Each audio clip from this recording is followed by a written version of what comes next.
Good day, folks. Thank you so much for joining us on the Canada Professional Connect after a very long time. Today we have with us Umair Ayyub. Umair Ayyub is a man of many talents, as many of you might know. He has helped a lot of folks in their resume building exercises and is a complete seasoned supply chain professional by himself as well. So without me having to give too much of an introduction about Umair, let's just get started. Umair, can you get started by telling us a little bit about yourself first? Thank you so much, Saad, for your generous introduction. And yeah, like you said, I'm a supply chain professional. I have over 12 years of experience in supply chain across global CPGs. I've been in Canada for the last 4.5 years, currently working as director of supply chain for an American organization called Biotech Solutions in the CPG sector. And I'm a big believer in supply chain, process improvement, lean, continuous improvement, Six Sigma. That's what I live and breathe every single day. I know you like to keep your answers short and direct, but I'll ask a follow-up question. So can you talk a little bit about your journey from I believe you moved from Pakistan, right? So what you were doing there, so folks who are watching this can relate. So another purpose that we have of the videos is that anybody who is watching the video and has a certain background in another country, they can relate as to how they can apply the same in Canada. So can you relate a little bit about your uh, experience outside Canada and then back? Yeah. Absolutely. So I worked for Nestle, I worked for Procter Gamble, I worked for Mondelez back home in Pakistan, primarily in logistics, warehousing, planning, and customer service functions with all these organizations. And when I came to Canada, when I came to Canada, one of the biggest blessings I had was that I didn't know anybody. That completely shielded me from being fed with any negative vibes. So fortunately, I just did what I thought would be logical and what I would do when I'll be making a switch to a new job or looking for a new opportunity in a new market. So before coming here, I when I applied for my PR and I got the acceptance, and us supply chain guys, we are very proactive. We are bound to look at 3 months, 6 months, 12 months, 18 months down the road. So Projections.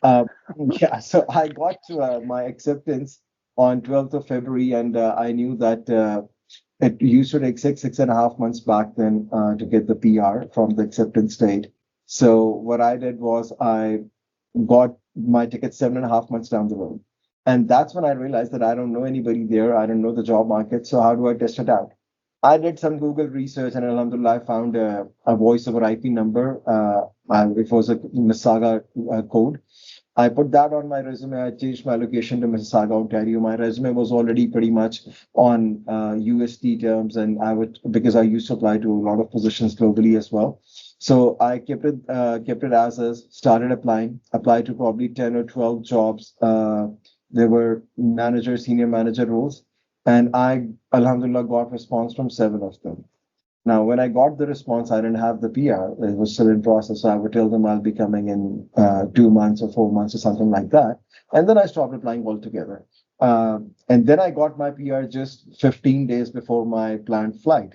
So I didn't have the time to start applying again. But I had, Alhamdulillah, tested the market. I knew the water. So I was like, I'll just explore it there. So we moved here, and Alhamdulillah, within the first 5 months, I switched 4 different companies, declined a fifth offer. It was all through direct applications, no referrals. In fact, the first time I ever heard the word ATS was almost after a year in Canada. I had Okay, never even heard the interesting. terminology. So, and when I asked that person that, okay, what does ATS stand for? Like 90 out of 100 people, he didn't know what it stands for. I asked, okay, what it does. He didn't know that, but he did tell me what he heard it does not do. It cannot scan tables, it cannot scan logos, it cannot scan light colored text on dark colored background. And I was like, dude, that's exactly what my resume is. So my resume ideally should be giving an error in any model ATS. Yeah, But this is those are the actually interesting. so Those are far. the other interesting conversations we will talk about in those breakout sessions which we will have with you on a weekly basis. So yeah, but you've related the story. By the way, I'm just thinking, your video seems to be paused for some reason. So I don't know if it is at my end or your end. But anyway, maybe this becomes I don't like an know. audio. Maybe it becomes more like an audio podcast from here onwards. I don't know.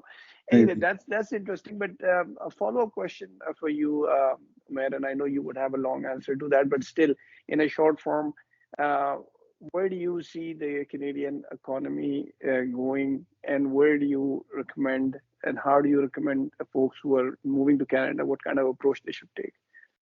Is it the same So that you had taken earlier, or would you recommend a change? absolutely. So I would say in the approach would be same, absolutely the same for the next 2 to 3 years, because the Canadian economy is still recovering from the lack of immigration that it had to go through during the pandemic times. Uh, you can see the Canadian government has increased the year-on-year immigration targets from 400,000 to 500,000. They've also allowed all the students to work full time, and the reason they have cited for both these actions is lack of skilled workforce. So Canadian Mm, job market throughout 2023 was exceptional. It was phenomenal, and I'd expect it to remain the same in 2024 and even 2025. What I tell everybody is that you should start your job hunt 3 months, ideally 3 months, or at least 2 months before landing here. Look at 10 jobs, look at what those jobs require. You will get an understanding. If you're an engineer, rest assured you cannot work as an engineer here. Okay, you will have to go through some certification, but you can yeah, work as a project manager, you can work as a project coordinator, you can work as a continuous improvement lead, you can work as a process lead. So yeah. start going through those JDs, start preparing for your landing here. Do not dive head first. You might have a good landing, but it's unlikely when you're coming here unprepared. So the economy is doing well. The economy needs a lot of skilled workforce. If you're coming here, make sure you do your research well in advance. Perfect.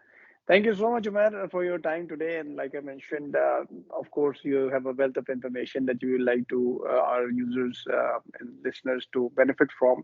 And from time to time, we will delve into that. But for today, I think we will stop it here and hopefully hope to see you soon. Take care. Bye.